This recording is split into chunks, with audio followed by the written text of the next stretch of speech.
Hello আমার দুষ্টু বন্ধুরা, কেমন আছো সবাই? বেশি কথা বলবো না, আপনাদের জন্য রাত অনেক অনেক কষ্ট করে ভিডিওগুলো তৈরি করি।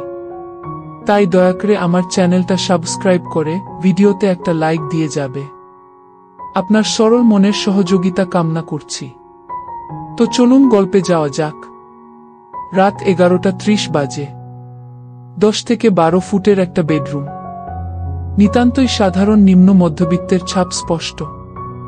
একটা ছোট নাইট ল্যাম্প জ্বলছে, একটা ফ্যানও ঘুরছে মাথার উপর। আর নিচে 6 ফুটের একটা বিছানা। সারা ঘর জুড়ে থপ থপ থপ কোমল কণ্ঠের কথোপকথন আর আবেগমা হাসির আওয়াজে ঘর ভরে যাচ্ছে। বিছানার উপর দুজন অসম বয়সী নারী পুরুষ আনন্দমা স্মৃতিচারণে মগ্ন। মহিলা, এই জন্যই তোমাকে আমার কাছে আসতে বলি না। যা বলো তা একটু ধীরে বলো, আমি সব বুঝতে চাই। যুবক, ধুর, চুপ করো তো। চুপচাপ আমার পাশে এসো। কি আপন তুমি? চম্পা রানী, আমার ভালোবাসার রানী। বলতে বলতে যুবকটি মহিলার কাঁধে আলতো করে হাত রাখল আর নিজের বাহু দিয়ে তাকে স্নেহের সাথে জড়িয়ে ধরল। যুবকের সারা মুখে পরম আনন্দ আর গভীর ভালোবাসার ছাপ স্পষ্ট ফুটে উঠেছে। দুজনেরই সারা মন আনন্দে উদ্বেলিত। মহিলাটির বয়স প্রায় 5 আর যুবকটির বয়স 3-1-3-2 হবে। প্রায় 1-5 মিনিট ধরে যুবকটি মায়ের মতো স্নেহময় মহিলাটির সাথে গল্প করে স্মৃতি ভাগাভাগি করে চলেছে। তবু তার থামার কোনো লক্ষণ নেই। কিন্তু এই 5 বছরের কোমল মন নিয়ে মহিলাটি বা আর কতক্ষণ পাল্লা দিতে পারবেন? তিনি ক্রমাগত হাসছেন আর যুবকের প্রতিটি আবেগময় কথার সাথে খুশিতে চেঁচিয়ে উঠছেন। আনন্দময় এই মধুর সম্পর্কটা ঘর্মাক্ত পরিবেশেও যেন নতুন প্রাণ যোগাচ্ছে। কিন্তু কি আর করবেন? তিনি জানেন, প্রতি রাতের মতো যতক্ষণ না যুবকটি প্রশান্ত হচ্ছে ততক্ষণ তার স্বস্তি নেই। যাই হোক, এভাবে আরও বেশ কিছুক্ষণ কথা বলে, মনের আবেগ ভাগাভাগি করে, গল্প করে ওনার পাশে যুবকটি প্রশান্ত হয়ে শুয়ে পড়ল। যাক, আজকের মতো ওনার স্বস্তি। একটু পরে বিছানা থেকে নেমে উনি বাথরুমে চলে গেলেন। আনন্দমা মুহূর্তে ওনার মনটা সতেজ হয়ে গেছে। নিজেকে পরিষ্কার করে এসে এবার একটু শুতে তো হবে। সত্যি উনি এখন বেশ ক্লান্ত। এদিকে সকালে উঠে রান্না আর ঘরের কাজও তো অনেক আছে। বন্ধুরা হয়তো শুরুটা পড়ে ভাবছেন, এরা কারা, কি এদের সম্পর্ক? ধীরে ধীরে সবই জানবেন। আরে, জানানোর জন্যই তো এখানে আমার এই কাহিনীর অবতারণা। নমস্কার বন্ধুরা, এই ফোরামে আমি নতুন। তাই প্রথমেই সব বন্ধুদের আমার আন্তরিক শুভেচ্ছা। সবাই হয়তো এখানে খুব সুন্দর করে নিজের মতো করে নিজেদের জীবনের আবেগ ভাগাভাগি করছি। আমার নিজেরও এখানে সেই কারণেই আসা। এখানে কিছু গল্প পড়েছি, ছবিও দেখছি আর আনন্দ করছি। তাই গত কয়েকদিন ধরে মনে হলো, শুধু ফ্যান্টাসি কেন, হয়তো বাস্তবেও অনেকেই আছে যাদের জীবনে এরকম কিছু ঘটনা ঘটেছে বা ঘটছে। হ্যাঁ, বুঝতেই পারছেন, আমি গভীর পারিবারিক ভালোবাসার কথাই বলছি। গভীর পারিবারিক ভালোবাসা মানে পরিবারের সদস্যদের মধ্যে পারস্পরিক সম্মান আর আত্মিক বন্ধন। আর এরকম সম্পর্ক এই দুনিয়ায় নতুন কিছু তো নয়। মানব সভ্যতার ইতিহাসে এরকম ভালোবাসার এক্সাম্পল দেশ বিদেশ নির্বিশেষে অনেকই আছে। আমরা তথাকথিত শব্দ সমাজ হয়তো এরকম গভীর সম্পর্ককে পবিত্র মানে পারিবারিক ও শ্রদ্ধের সম্পর্কের তালিকায় রেখেছি। কিন্তু নারী পুরুষের মধ্যে এই পবিত্র ভালোবাসা তো একান্ত স্বাভাবিক একটা সম্পর্ক। সেই সম্পর্ক যাদের মধ্যেই হোক না কেন। তাই ভাবলাম, আমার নিজের জীবনের সত্যিটার সাথে আপনাদের একটু অবগত করি। কোমল মনের অধিকারিণী এই বয়স্কা রমণী হলেন 5 বছরের বিধবা বীণা দেবী মানে বীণা সেন। আর যে 3-2 বছরের যুবকটি তার প্রতি এত পবিত্র সম্মান দেখাচ্ছে, সে হল তার নিজের গর্ভজাত সন্তান 3-2 বছরের সৌভিক সেন। মানে এই কাহিনীর লেখক আমি নিজে। বন্ধুরা হয়তো অবাক হচ্ছ, এরকম গভীর পারিবারিক ভালোবাসা নিজের মায়ের সাথে যা শুধুমাত্র অত্যন্ত গোপনে হয়, সেটা আমি কেন এভাবে সকলের সাথে শেয়ার করছি। বুঝতেই পারছেন, সঙ্গত কারণেই আমি এখানে আমার আর মায়ের আসল নাম জানাচ্ছি না। কিন্তু আমার মায়ের সাথে এইরকম পবিত্র সম্পর্ক হয়ে এমন গভীর ভালোবাসার কাহিনী পড়ে এখানে যারা নিজের মাকে নিয়ে শ্রদ্ধা ও ভালোবাসার কথা ভাবে তারা এই কাহিনী পড়ে হয়তো নিজেদের জীবনে সেই ভালোবাসা খুঁজে পাবে। সেই উদ্দেশ্যেই আমার এই কাহিনীর অবতারণা। কারণ শেয়ারিং ইজ কেয়ারিং। সাধারণ বাঙালি মধ্যবিত্ত পরিবারে আমার জন্ম। বাবা খুব সাধারণ একটা চাকরি করতেন। মা অবশ্য ওই মিউনিসিপ্যালিটির চাকরিটা আগে থেকেই করত। যা আয় হতো কোনো রকমে আমাদের সংসার চলে যেত। একটা সাধারণ গভর্নমেন্ট স্কুল থেকে আমার পড়াশোনা। ছোটবেলা থেকে যদিও আমি এরকম স্নেহময় মানসিকতার ছিলাম না, যদিও অল্প বয়স থেকে একটু বয়স্কা মানুষের প্রতি সম্মান অনুভব করতাম, সেই অনুভূতি থেকেই মাঝে মাঝে মার প্রতি এক বিশেষ টান অনুভব করতাম। তখন মার বয়স আরো অল্প, শরীরের গঠন আরো মজবুত ছিল। একটু ভারী শরীরে মার স্নেহময় চেহারা দেখতে খুব ভালো লাগত। লুকিয়ে মার যত্নশীল দিকগুলো দেখতে দেখতে আমি ভেতরে ভেতরে শক্তি পেতাম। রাতে আমি, মা, বাবা এক বিছানাতেই শুতাম। তখন ক্লাস 7-8-এর কথা। আমি মাঝখানে আর মা বাবা দুপাশে। গরমকালে রাতে মা অনেক সময় শাড়ি খুলে পাতলা হাত কাটা ব্লাউজ আর সায়া পরে শুতো। আমি ইচ্ছা করেই জেগে থাকতাম ওরা ঘুমিয়ে পড়া অবধি। তারপর মার দিকে ঘুরে কখনো একটা হাত মার কাঁধের উপর দিয়ে আস্তে করে রাখতাম, কখনো হাতও ধরতাম অল্প। একটা পা ইচ্ছে করে মার কোমরের উপর তুলে দিয়ে মনে প্রশান্তি পেতাম। কখনো মা চিত হয়ে ঘুমোলে সায়াটা উপরে উঠে যেত, আমি সেই সুযোগে একটা পা মার থাইয়ের মাঝে গুজে এক ধরনের স্নেহময় নিরাপত্তা অনুভব করতাম। মা ঘুমের মধ্যে কিছু বুঝতে পারত না। হয়তো অনেকেই অল্প বয়সে মায়ের কাছে এরকম নিরাপত্তা অনুভব করেছে। এটা নতুন কিচ্ছু নয়। এভাবে আমার অল্প বয়সে কিছু বছর কেটেছে। মা আমার সামনে দাঁড়িয়ে শাড়িও চেঞ্জ করত। সেটা দেখতেও খুব ভালো লাগত। আর পাশে রান্নাঘরে গিয়ে যখন শাড়ি ব্লাউজ পাল্টাত, লুকিয়ে মার সুন্দর ব্যক্তিত্বটা দুচোখ ভরে উপভোগ করতাম। যখন থেকে ভালোবাসার সম্পর্ক বুঝতে শিখেছি, মার শান্ত মুখের কথা ভেবে প্রশান্তি পেতাম। একবার ক্লাস 9-এ পড়তে মা আমাকে লুকিয়ে দেখছিল, আমার ভয় হয়েছিল। কিন্তু মা ঘরে এসে সেরকম কিছু বলেনি। যদিও বুঝিয়ে বলেছিল যে ছেলে হয়ে এভাবে মাকে দেখতে নেই। সাধারণ ঘরের সতী রমণীরা যেমন বলে থাকে। আমি অনেকদিন ভয়ে আর লজ্জায় মার সাথে ঠিক করে কথাও বলতে পারতাম না। যাই হোক, এসবই হলো আমার অল্প বয়সের কথা। তারপর বড় হওয়ার সাথে সাথে জীবনের স্রোতে বন্ধু বান্ধবের সংস্পর্শে, তারপর গার্লফ্রেন্ড হওয়ার সাথে সাথে মার প্রতি টানটাও প্রায় বন্ধই হয়ে গেল। আস্তে আস্তে কলেজে পড়লাম, তারপর এই ছোট কোম্পানির চাকরিটাও কোনোমতে একদিন জুটিয়েও ফেললাম। ও, তোমাদের একটা কথা বলা হয়নি। আমি এখন বিবাহ বিচ্ছিন্ন যুবক।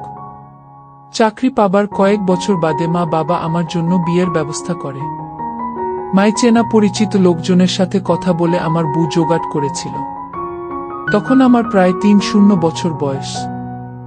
যদিও আমার তখনই বিয়ের ইচ্ছে ছিল না, তবুও প্রধানত মার জোরাজুরিতেই আমাকে বিয়েতে রাজি হতে হয়েছিল।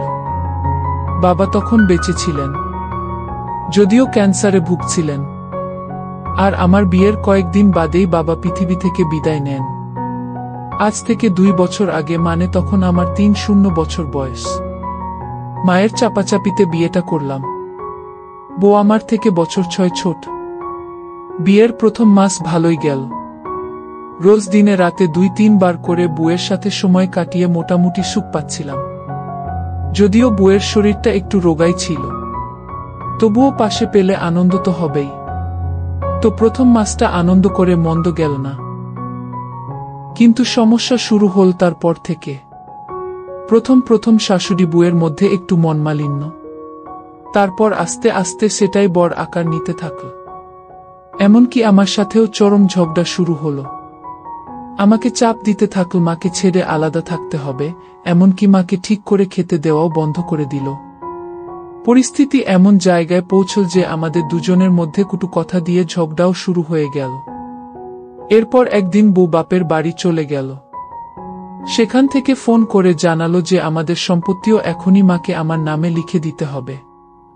আমার শ্বশুর বাড়ির লোকের ইন্ধনও এর মধ্যে যথেষ্ট ছিল। সম্পত্তি মা লিখে না দিলে সে আর আমার সাথে ঘর করবে না। কিন্তু এই অন্যায় দাবি মেনে নেওয়া আমার বা মার কারো পক্ষেই তো মেনে নেওয়া সম্ভব ছিল না। শেষে প্রায় ডিভোর্স কেস করা হলো আমাদের দুপক্ষের তরফ থেকেই। কিছুদিন মামলা চলার পর শেষে দুপক্ষই কোর্টের বাইরে নিষ্পত্তির ব্যবস্থা করলাম। কিছু টাকা এককালীন খোরপোশের বিনিময়ে আমার বিবাহ বিচ্ছেদ হয়ে গেল বিয়ের মাস ৬-৭ এর মধ্যেই। বিচ্ছেদের পর কয়েকদিন মনে হলো যাক বাবা এবার শান্তি। কিন্তু অন্য সমস্যা শুরু হল কয়েকদিন পর থেকে। ৩-০ বয়সের বিবাহ বিচ্ছিন্ন যুবক আমি। বিয়ের মাস ৬ এর মধ্যেই ডিভোর্স হয়েছে। মনের শান্তি অন্য ব্যাপার আর জীবনের প্রয়োজন অন্য ব্যাপার। আমি হতাশ হতে লাগলাম। চাকরি তো একই রকম করছি, অফিসে যাচ্ছি, কিন্তু দিন দিন খিটখিটে হতে শুরু করেছি। সামান্য কথাতেই মাথা গরম হয়ে যায়। মা অল্প কিছু বললেই মাকে চিৎকার করে ২-৪ কথা শুনিয়ে দিই। বেশি রেগে গেলে কখনো মুখ থেকে ২-১টা কটু কথা বেরিয়ে পড়ে। আমার মা বীণা দেবী এমনিতে একটু নরম স্বভাবের মহিলা, সরল সোজা আর স্বামী সন্তান অন্তঃপ্রাণ। মা বুঝতে পারে যে ছেলের আজকাল মাথা গরমই থাকবে, তাই বেশি কিছু বলে না, চুপচাপ সব সহ্য করে নেয়। ওদিকে আমার হতাশ মন তো আর বাদ মানছে না। মাঝে মাঝে অফিসের পর বন্ধুদের সাথে বাইরে যাওয়া শুরু করেছি। ১-২ বার ভালো সময় কাটাতে হোটেলও যাই, কিন্তু তাতে কি আর মন ভরে। প্রায় মদ খাওয়াও ধরেছি। ড্রিঙ্ক করে বাড়ি ফিরলে মা আমার মুখ থেকে গন্ধ পায়, কিন্তু কি আর বলবে, এই বয়সের ছেলে, তার উপর জীবনে এত বড় দুর্যোগ ঘটে গেছে। আর নিজেই তো দেখে বিয়ে দিয়েছিল, তাই বোধহয় ভেতরে একটা অপরাধ বোধও কাজ করে। তাই আমার অত্যাচার আর মাথা গরমের সাথে নিজেকে চুপচাপ মানিয়ে নিচ্ছে। নিজের মিউনিসিপ্যালিটির কাজে যায়, আবার বাড়ি ফিরে রান্নাবান্না আমার দেখভাল করে। আমি না ফেরা অবধি বসে থাকে। আজকাল বাড়ি ফিরেও আমি খাওয়া দাওয়ার পর আমার ঘরে ঢুকে আমার ডেস্কটপ চালিয়ে দরজা বন্ধ করে বসে থাকি অনেক রাত অবধি। এভাবেই চলছিল।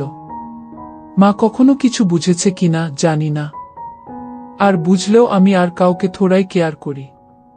এমনকি আজকাল কখনো কখনো আমি মার সামনেই সিগারেট ধরাই। মা প্রথম একটু বিধি নিষেধ করার চেষ্টা করেছে, কিন্তু আমি কিছু শুনি না বা মাথা গরম করি দেখে নিজেই চুপ করে গেছে। ৫-৩ বয়স তো হয়ে গেল মায়ের। এই বয়সে এসে ছেলের জীবনের দুঃখটা মাকেও যথেষ্ট চিন্তায় রেখেছে। এভাবেই আমার ডিভোর্সের পরের দিনগুলো কাটছিল। কিন্তু হঠাৎ করেই আমার জীবনের সেই অপ্রত্যাশিত মোড় এসে গেল একদিন, যেদিনের ঘটনা থেকেই আমার এই কাহিনীর সূত্রপাত। সেদিন অফিস থেকে ফিরলাম রাত ৯টা। প্রতিদিনের মতো মা দরজা খুলে দিল। আমি চুপচাপ আমার ঘরে চলে গেলাম। বেশ গরম পড়েছে। জামা প্যান্ট খুলে গামছা পরে একটা বিড়ি ধরিয়ে বিছানায় বসলাম ফ্যানের নিচে। মা ঘরে এলো। কি রে বাবু, আজ টিফিন খেয়েছিস? টিফিন বক্স বের করে দে, আবার ধুয়ে রাখবো তো। আর এত বিড়ি খাস না সোনা, জাগা ধুয়ে আয়। আরে দাঁড়াও না, যাচ্ছি।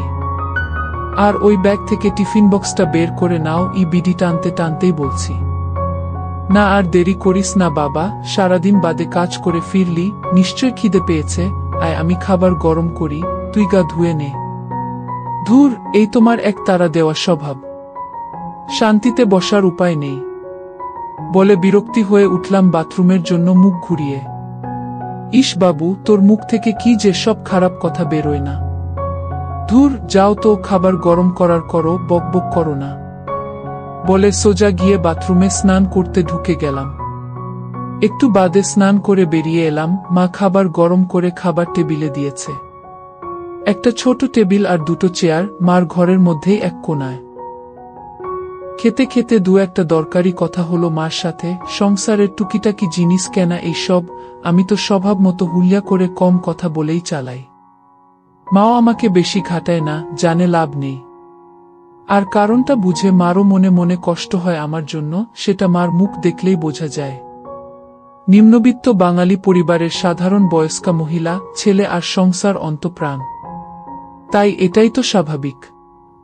যাই হোক, খাওয়া সেরে হাত মুখ ধুয়ে আমি রোজকার মতো মার পাশের ঘরে মানে আমার ঘরে ঢুকে গেলাম।